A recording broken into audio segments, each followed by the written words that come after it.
नागपुरातील 900 ठाणे प्रदूषणाच्या बाबतीमध्ये रेड झोनमध्ये, त्यामुळे प्रदूषणामध्ये प्रचंड वाढ, प्रदूषण नियंत्रण मंडळाची माहिती। श्रीवर्धन मुळगाव जेट्टीवर ड्रोन प्रणालीचं उड्डाण, बेकायदेशीर मासेमारी विरोधी नवी यंत्रणा कार्यान्वित, त्यामुळे बेकायदेशीर मासेमारीवर नियंत्रण ठेवण्यास मदत होणार।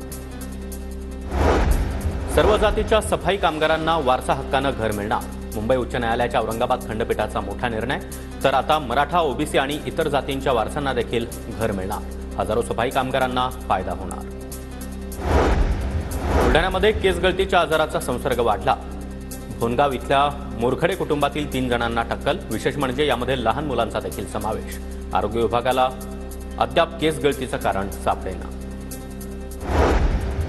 चंद्रपूरमध्ये मुख्यमंत्री फडणवीसांनी माता महाकालीचं दर्शन घेतलं, फडणवीसांच्या हस्ते महाकालीची आरती देखील संपन्न।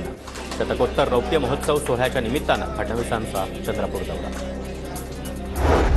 आदिवासी आश्रमशाळेमधील विद्यार्थ्यांच्या जीवाशी खेळ सुरू, 44 आश्रमशाळांमध्ये विद्यार्थ्यांना निकृष्ट दर्जाचं जेवण, सडका भाजीपाला, कीड लागलेलं धान्य आणि कच्च्या पोळ्या दिल्या जात असल्याचा गंभीर प्रकार समोर। गर्लफ्रेंडला आयफोन घेऊन देण्यासाठी घरफोडी, या प्रकरणी 2 सख्या भावांना अटक, त्यांच्याकडून हजारोंचा मुद्देमाल देखील जप्त।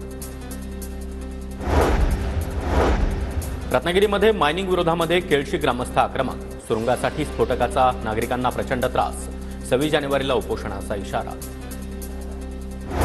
बदलापूरमध्ये रिक्षा चालकांकडून अचानक 5 रुपयांची भाडेवाढ बेकायदेशीर असल्याचं आरटीओचं स्पष्टीकरण, कुणीही जास्त भाडं मागितल्यास आरटीओकडे तक्रार करण्याचं आवाहन। पौष शुद्ध पुत्रदा एकादशीच्या निमित्तानं आज पंढरपूरमध्ये श्री विठ्ठलाच्या दर्शनासाठी लाखो भाविक दाखल, चंद्रभागा स्नान आणि विठ्ठल दर्शनासाठी भाविकांची एकच झुंबड।